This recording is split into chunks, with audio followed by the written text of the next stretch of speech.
es el resultado del aporte gradual de los sucesivos propietarios, cuyo corolario se da al momento de la aparición de la familia Costa. Quiero recordar que mi objetivo es analizar desde la historia cómo llegamos a tener este perfil urbano, esta estructura y este desarrollo territorial. Nada es por casualidad, sino por consecuencia de las distintas circunstancias históricas. Y fiel a lo que expresé en el inicio, cada propietario de la tierra desde sus orígenes nos ha ido dejando su impronta, marcando un destino casi irreversible. Ya vimos cómo se generó el nombre de nuestra ciudad por Francisco Álvarez Campana y también cómo se estructuró un eje circulatorio hacia la Guardia del Río, actual prefectura. Huellas de nuestra historia consolidadas al día de hoy.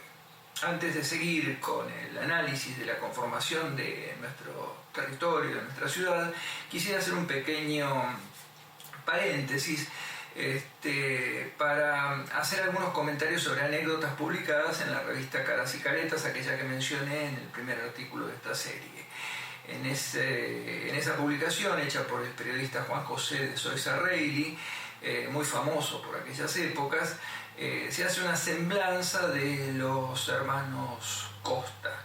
Indudablemente por referencia seguramente de los reportajes que le debe haber hecho a su familia, porque los Costa fallecieron hacia el 1900 aproximadamente, y el artículo es del año 1930.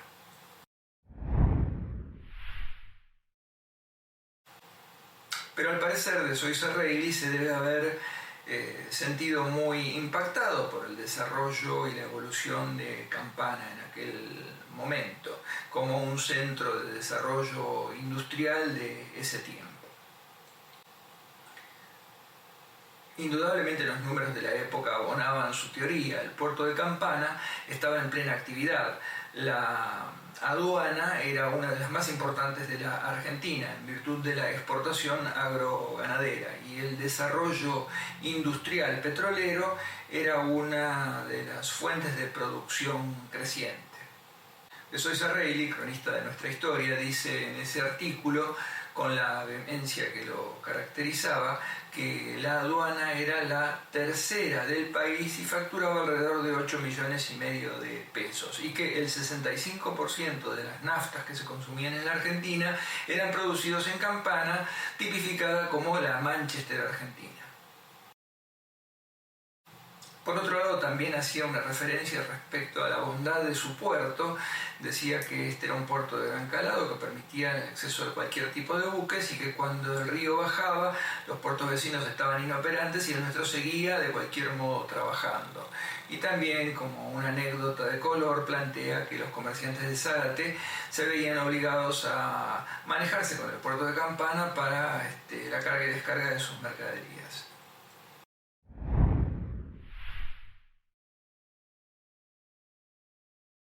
También hace una pequeña crónica respecto a el origen de la llegada de los Costa a Campana y plantea que la estancia había sido comprada por el padre, don Braulio Costa, que después la hereda a sus hijos. Sin embargo, en el libro Reseñas del Instituto Agrario Argentino, la versión es precisamente totalmente distinta. Plantea que este territorio había sido arrendado originariamente por los hermanos Costa y posteriormente comprado hacia el año 1858 por ellos, que son los firmantes de la escritura.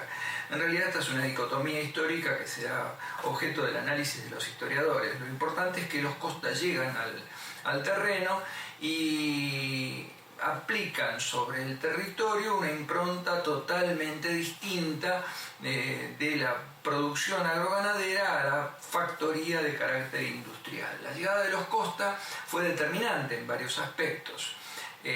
Antes de la decisión de fundar el pueblo, Luis Costa se instaló acá con la intención de hacer producir esta tierra. Dice de Soysa Reilly que el ideólogo, el que realmente llevaba adelante la estructura productiva y que tenía en claro todas las cuestiones de transformación de esta tierra, era precisamente don Luis Costa. Por supuesto, siempre se hace mucho más mención a Eduardo Costa porque era una figura pública que tuvo una participación política muy importante en distintas funciones y en distintos gobiernos. En el caso gobierno de Pellegrini o de Sáenz Peña. Fue ministro de Educación, fue ministro de Justicia, fue procurador de la Nación, en fin. Toda esa vinculación, fuerte vinculación política, lo hacía un personaje destacado, pero la realidad es que el que tenía a su cargo la estructura productiva y el que transformó a Campana de una estancia en una verdadera factoría industrial era don Luis Costa. De Soy Sarrelli lo destaca muy bien en ese artículo de Caras y Caretas. Lo importante también a considerar es que el territorio tenía un sector muy acotado de acceso al río. En realidad podríamos decir que la proyección verdaderamente útil frente al río era el segmento que va desde la proyección de la calle Colón hasta la calle Beruti. Estamos hablando de unos 800, 900 o como mucho 1200 metros frente al río realmente útiles, donde en realidad era el único lugar que se podían instalar prácticamente todas las actividades productivas sin riesgo de inundación. Más hacia el norte teníamos el bajo del Arroyo de la Cruz, y más hacia el sur teníamos todo el sector bajo donde posteriormente se instalan las petroleras y se instala el Tajiber en segunda instancia. Entonces, lo cierto es que el sector, la cuña útil era relativamente chica. Esto consta muy claramente en las altimetrías que posteriormente hace el ingeniero Chaparrulla al momento de ser convocado para hacer el trazado de Campana.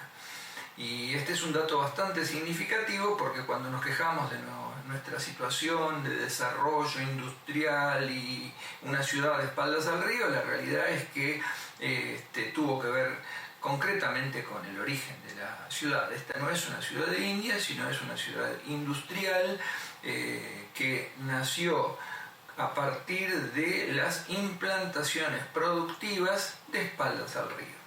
Este tema lo vamos a desarrollar, por supuesto, mucho más en detalle al momento que hablemos del trazado de la ciudad.